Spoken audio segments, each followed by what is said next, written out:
Livro em áudio, Socorro, estão me seguindo. Capítulo 7. Tema: a essência da eficácia.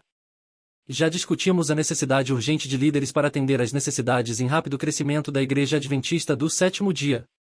Tanto os funcionários assalariados quanto os voluntários são absolutamente essenciais para o cumprimento da missão global. De acordo com nossa compreensão de mordomia cristã, acreditamos que o Espírito Santo concedeu dons a todos os membros para executarem diversas funções no fortalecimento do corpo de Cristo. Paulo nos lembra: o que se requer dos dispenseiros é que cada um deles seja encontrado fiel. 1 Coríntios 4. Portanto, a nossa meta é encontrar líderes que sejam capazes de realizar a obra de maneira eficaz. Nosso compromisso com a mordomia cristã é atender ao chamado para sermos eficazes em todos os aspectos de nossa vida. Não importa a área de liderança em que estamos envolvidos, nosso lema deve ser fazer o melhor para causar um impacto de longo prazo. Quais são os elementos que definem a liderança eficaz? Muitos autores e teoristas apresentam ideias diferentes para responder a essa pergunta, mas 3 elementos parecem estar sempre presentes. São eles: 1. Visão, 2. Paixão e 3. Ação. Analisemos cada um deles. Visão: a primeira responsabilidade do líder é visualizar o desejo de uma futura realidade. Na ocasião em que lhe perguntaram: o que pode ser pior do que nascer cego, Helen Keller respondeu: nascer enxergando e não ter visão. Visão é a descrição mental de uma realidade futura. Visão é enxergar com os olhos da mente o que é possível ser extraído das pessoas, dos projetos, das causas e dos empreendimentos. A visão ocorre no momento em que nossa mente une a necessidade com a possibilidade. William Blake afirmou: o que agora é comprovado foi um dia apenas fruto da imaginação. Para o líder cristão, a visão não é um destino ou um local, mas uma jornada. É a capacidade de ver para onde Deus está apontando e seguir o caminho mostrado por Ele. Um antigo presidente da Associação Geral dos Adventistas do Sétimo Dia, Robert H.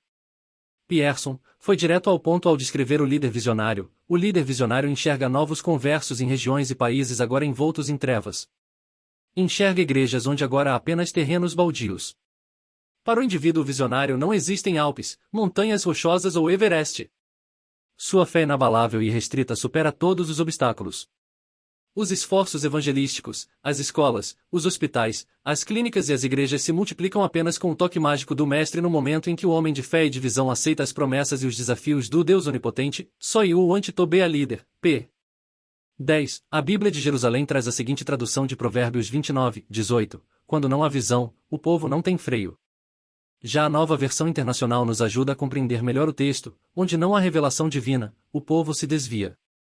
Particularmente, prefiro a versão da Nova Tradução na linguagem de hoje, que diz: um país sem a orientação de Deus é um país sem ordem.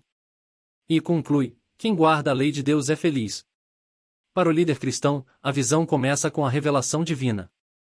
O Espírito de Deus fala conosco através do estudo da Bíblia, da oração e da meditação e nos inspira com ideias sobre como organizar a vida, o lar e a instituição que trabalhamos a fim de cumprir o propósito divino. Assim como a descrição apresentada por Ellen G. White a respeito de Jesus, o líder cristão não faz planos para si mesmo, mas diariamente busca viver de acordo com a revelação do plano de Deus para a sua vida. Leia o que ela disse: onde muitos erraram foi em não serem cuidadosos no seguimento do plano de Deus, seguindo, ao invés, o seu próprio plano. Cristo mesmo declarou: o filho por si mesmo não pode fazer coisa alguma, se o não vir fazer ao Pai. João 5. Tão completamente esvaziara-se ele de si mesmo que não fez planos e esquemas. Viveu aceitando os planos de Deus para ele, e o Pai dia a dia desdobrava seu plano. Se Jesus era tão completamente dependente, e declarou: aquilo que vejo o Pai fazer, isso faço, quanto mais devem os instrumentos humanos confiar em Deus quanto à constante instrução, de modo que sua vida seja a simples execução dos planos de Deus. Nos Lugares Celestiais, 1968, p. 147, depois de enxergar para onde Deus está apontando, o líder deve procurar compartilhar essa visão com outros. Esse líder já entendeu que a liderança é um processo compartilhado e trabalha para chegar a um consenso em relação à meta comum. Tal visão será compatível com as aspirações dos seguidores. O líder expõe a visão quantas vezes forem necessárias para as pessoas compreenderem qual é o futuro desejado. A visão precisa ser ampla e ousada. Talvez tenha sido essa a intenção de Deus ao ordenar que Abacuque escrevesse a visão com tanta clareza e de forma tão legível que até mesmo aqueles que passassem correndo fossem capazes de lê-la. Abacuque 2, 2. Não podemos estimar a grande importância de comunicar a visão. Ela deve ser acesa do púlpito ao ponto de incendiar quem está na congregação. ou deve fazer a sala de aula ou de reunião pegar fogo. Não importa a tarefa que você tenha que realizar em seu lar, igreja, associação, escola, universidade ou instituição, não importa qual seja o seu chamado, sua primeira responsabilidade como líder é constantemente comunicar e tornar compreensível a meta e o objetivo de seu ministério ou trabalho. Sempre responda as seguintes perguntas para seus seguidores: por que estou aqui? Por que faço o que faço? Se você não for capaz de responder essas perguntas, não é capaz de liderar. As inúmeras informações transmitidas pela inteligência emocional nos ajudam a entender de que maneira o líder pode se conectar e se comunicar com os seguidores. Que é a capacidade de estar ciente e de controlar as próprias emoções, como também a capacidade de entender e se relacionar de forma eficaz com as emoções dos outros. Daniel Goleman, um dos principais proponentes desse conceito, descreve que como um ingrediente negligenciado, porém essencial para a liderança, citado em U.S. News and World Report, 14 de janeiro de 2002. Após estudar o comportamento de líderes de várias companhias, Goleman descobriu que, quanto mais alto o cargo conquistado pelo indivíduo, mais importante é a inteligência emocional para sua atuação. A eficácia do ex-prefeito da cidade de Nova York, Rudy Giuliani, aumentou depois de 11 de setembro de 2001, momento em que a cidade e a nação testemunharam o nascimento da compaixão e do afeiçoamento que equilibraram o estilo autoritário bem conhecido de Rudy. Sua empatia confortou milhões de pessoas. Claro que os estudantes da Bíblia já tinham aprendido isso há muito tempo, pois sabem que não temos sumo sacerdote que não possa compadecer-se das nossas fraquezas. Antes, foi ele tentado em todas as coisas, à nossa semelhança, mas sem pecado. Hebreus 4, 15. O que o autor enfatizou nesse texto bíblico é aquilo que os cristãos já tinham visto através de seu maior exemplo, Jesus Cristo, na habilidade de liderar não apenas com a razão, mas também com o coração. O líder visionário é capaz de criar um vínculo entre sua ideia e a necessidade de cada um de seus seguidores para que, no momento em que a visão da organização for realizada, as necessidades de todas as pessoas envolvidas também sejam atendidas. As pessoas geralmente supõem que suas próprias metas são boas, mas as metas dos outros não são necessariamente do seu interesse. Por isso, o líder eficaz sempre procura entender as necessidades de seus seguidores e integrá-las à visão da organização. O líder eficaz tem a capacidade de comunicar uma visão empolgante e, ao mesmo tempo, equilibrá-la com a realidade. Está preparado para falar franca e abertamente, sem sentimentalismo. Sua interpretação clara e direta da realidade ajuda a acalmar os nervos e aliviar as tensões. A habilidade de permanecer positivo e continuar animando e motivando os seguidores, a despeito dos erros e dos reveses, é essencial para a eficácia de sua liderança. Infelizmente, muitos líderes da igreja não têm a menor noção de onde pretendem chegar. Apenas ficam no meio do caminho e aguardam passivamente para reagir diante de qualquer ideia que venha de outra instância. A diferença entre o líder e o gerente é que o líder é criativo e está sempre disposto a agir de acordo com sua própria iniciativa, embora em consonância com os princípios de Cristo e da organização. A paixão brota do coração e se manifesta através do otimismo, do entusiasmo e das ligações emocionais.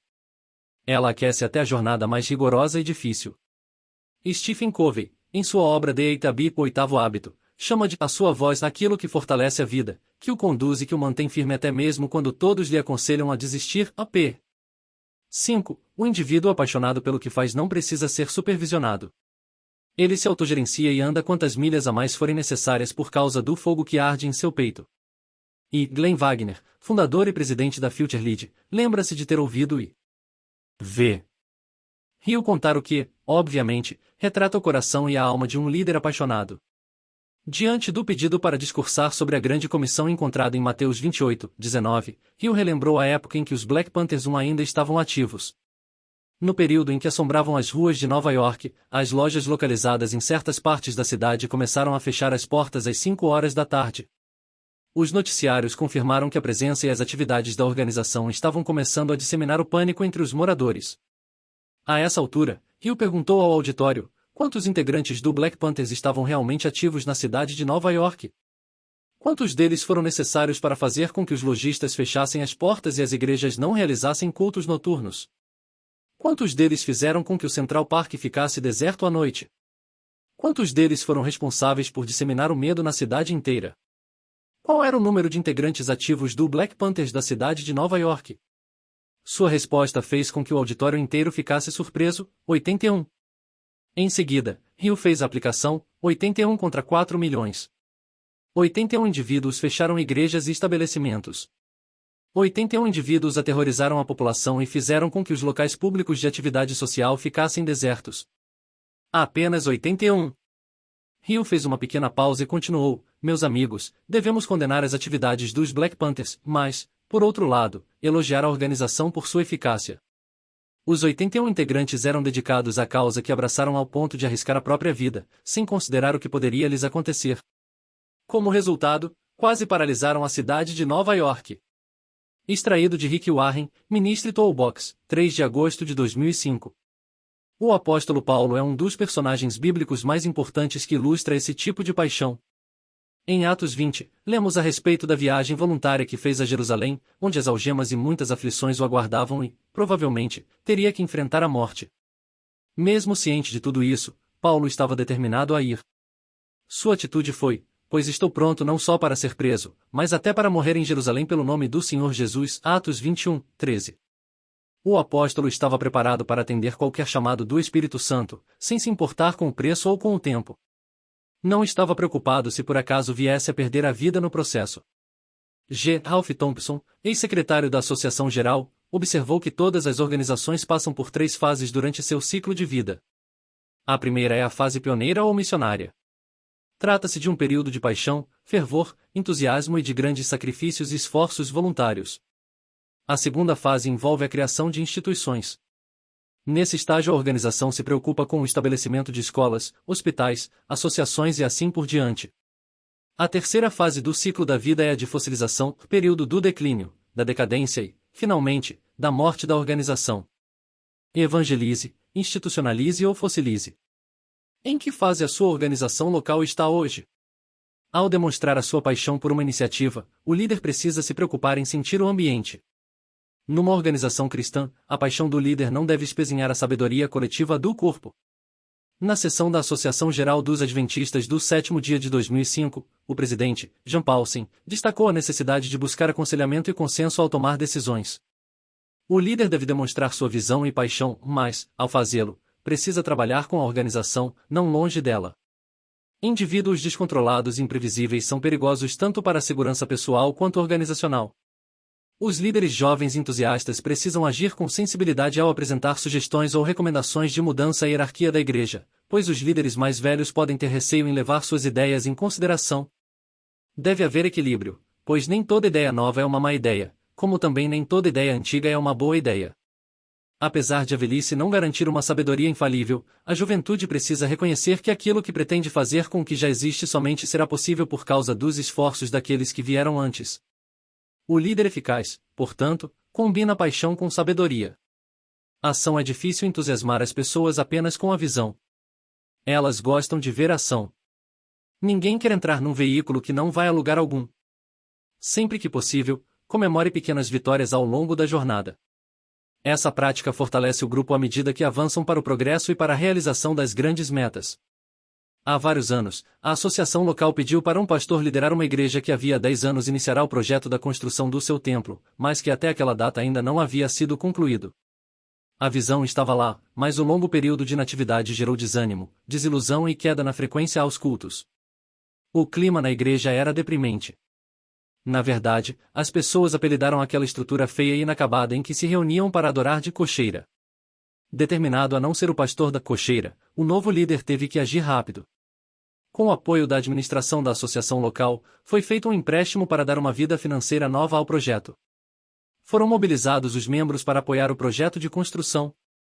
Pela fé, marcou-se a data da inauguração do prédio com 9 meses de antecedência. Com a equipe de trabalho na obra e com os equipamentos pesados funcionando a todo vapor, as pessoas começaram a se entusiasmar. A esperança renasceu e as contribuições dos membros para o projeto aumentaram significativamente. Palavras e frases de apoio traduziam a emoção de todos.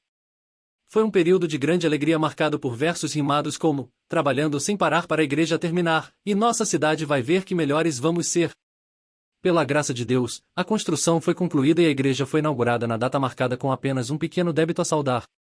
Com o prédio da igreja finalmente concluído, a congregação logo começou a crescer, e as contribuições financeiras também. Como resultado, o débito restante pôde ser saldado com muito mais facilidade e com muito mais rapidez do que se a igreja tivesse esperado ter o dinheiro em mãos antes de recomeçar a construção. As pessoas ficarão empolgadas e contribuirão financeiramente para determinado projeto por um tempo, mas, se não virem nenhuma ação para tornar o sonho realidade, acabarão abandonando-o emocionalmente, financeiramente e até mesmo fisicamente. A liderança requer um espírito de pioneirismo. Seja liderando um concílio do departamento pessoal, um congresso do departamento jovem ou uma universidade adventista, o líder que faz a diferença é aquele que não tem medo de experimentar métodos não convencionais ou de expandir os limites. Tal líder possui a predisposição para agir e faz tudo com um senso de urgência. Com o desejo de ver algo feito ontem, pois hoje já é tarde demais, esse líder salta a barreira da rotina burocrática para ser o primeiro a alcançar a linha de chegada. Reconhece que, num ambiente competitivo, as organizações lentas e sem desenvoltura sempre chegarão em segundo lugar. Na igreja local, por exemplo, a meta é o crescimento espiritual e numérico da congregação. A iniciativa de realizar séries de reuniões evangelísticas, conferências e vários outros programas é boa, mas, no fim do dia, devemos perguntar: as pessoas estão crescendo em Jesus? Estão sendo salvas? Da mesma forma, a meta do professor é formar alunos que tenham aprendido, o objetivo do médico é fazer com que seus pacientes tenham a saúde restabelecida, e o alvo da família é conseguir felicidade, união e bem-estar geral. Qual é a sua linha de chegada? Você sabe aonde quer chegar? Geralmente, temos a impressão de que a liderança bem-sucedida automaticamente resulta no aumento das responsabilidades, algo como uma escada ascendente de funções e deveres. Alguns acreditam que o indivíduo precisa primeiro ser um diácono antes de ser promovido a ancião. Se um pastor é bem-sucedido, logo é convidado a ocupar um cargo administrativo. Um bom professor ou diretor de departamento é chamado para ser reitor ou vice-presidente. Muitos medem o sucesso pela ascendência na hierarquia da igreja. Dentro da estrutura da Igreja Adventista do Sétimo Dia, tais promoções ocorrem nas associações locais, uniões, divisões ou na associação geral. Mas, para o líder verdadeiramente eficaz, uma carreira bem-sucedida é aquela que a cada dia aumenta a sua reputação de fazer as coisas acontecerem para a glória de Deus e de manter relacionamentos eficazes. Se você é capaz de fazer as flores desabrocharem em meio ao deserto, se o impacto de longo prazo de sua liderança gera pessoas que sentem que foram abençoadas, beneficiadas e transformadas, então você é um líder eficaz, não importa se sua vida de serviço é global ou simplesmente local. O nível de credibilidade do líder também influenciará a habilidade de motivar outros a agir. É como uma poupança. O líder deposita ou saca da poupança da boa vontade, de acordo com a eficácia de seu desempenho. O líder com um nível elevado de credibilidade é capaz de realizar e arriscar muito mais com o apoio dos seus seguidores. O líder que carece de credibilidade pode estar entusiasmado para avançar, mas ninguém está disposto a segui-lo. Diante dessa situação, o líder deve procurar reconquistar a credibilidade ou reconhecer a necessidade de assumir outra função. Bill Hybels, pastor da igreja de Willow Creek, em Chicago, Estados Unidos, comentou a respeito de uma situação oposta em que os seguidores estão prontos para avançar, mas o líder não. Hybels admitiu que às vezes se sente frustrado com a lentidão do progresso do reino, porque muitos que foram chamados para liderar não estão dispostos a se arriscar no processo de progresso. A 2020 Vision, Leadership Principles from Acts 20, p. 10. Hybels observou que se o progresso custar a nossa reputação e o nosso dinheiro, se nos tornar alvo de críticas ou da desaprovação das pessoas, desistimos e voltamos atrás. Alguns líderes de manutenção estão preparados para fazer apenas o mínimo para sustentar a organização e evitar, assim, os riscos e deixar de tomar qualquer iniciativa. Calvin Rock, ex-vice-presidente mundial da Igreja Adventista do Sétimo Dia, declarou que tais líderes se preocupam mais em não se meter em problemas do que com o triunfo da causa, lutam para sobreviver e progredir, e, apesar de na maioria das vezes progredirem como indivíduos, a causa de Deus fica estagnada. Chart Leadership, Racolto Virtue, p. 75. A liderança cristã eficaz não se trata de sobrevivência ou de mera manutenção, nem mesmo de ser bem visto ou popular. Trata-se de cumprir o chamado divino e obedecer a Deus. Aprecio muito a paráfrase da parábola do jovem rico, encontrada em Marcos 10, 17 e 23, feita por George Barna. Atendo-se à primazia da obediência na liderança cristã, Barna estruturou a história da seguinte forma: quando Jesus estava saindo de viagem, um homem veio correndo, ajoelhou-se na frente dele e perguntou: Bom mestre, o que devo fazer para ser um grande líder cristão? Jesus respondeu: Por que você me chama de bom? Só Deus é bom, e mais ninguém. Você conhece os mandamentos, comunique a visão de Deus, motive as pessoas a realizá-la, mobilize-as de forma eficaz, guie estrategicamente os seus esforços e desenvolva os recursos necessários para tornar a visão realidade. Mestre, desde que me tornei líder tenho obedecido a todos esses mandamentos. Respondeu o homem. Jesus olhou para ele com amor e disse: falta mais uma coisa para você fazer, mude sua filosofia de liderança. Pare de lutar para alcançar o sucesso, passe a obedecer e assim será realmente útil ao Pai que está no céu. Quando o homem ouviu isso, fechou a cara, e, porque era um líder bem-sucedido, foi embora triste. Jesus então olhou para os discípulos, que estavam em volta dele, e disse: como é difícil os líderes deste mundo liderarem de maneira que Deus seja honrado. A Fish Out of Water, p. 189. Querido amigo líder, em meio à nossa visão, paixão e ação, por favor, procure ser um líder que honre a Deus. Perguntas para discussão 1. O que os líderes cristãos devem fazer se os membros ou os seguidores não partilham da mesma visão que possuem? 2. Seria mais fácil para alguns tipos de personalidade demonstrar paixão? Ou será que as pessoas podem demonstrar paixão de formas diferentes? 3. Quais estratégias o líder cristão pode adotar para se manter entusiasmado? Que função o relacionamento com Deus desempenha nesse aspecto? 1. Nota da tradutora: organização clandestina afro-americana fundada por Hugh e P. Newton e Bob Seale nos anos 60 que pregava o uso da violência na luta para alcançar a igualdade de direitos para os negros nos Estados Unidos.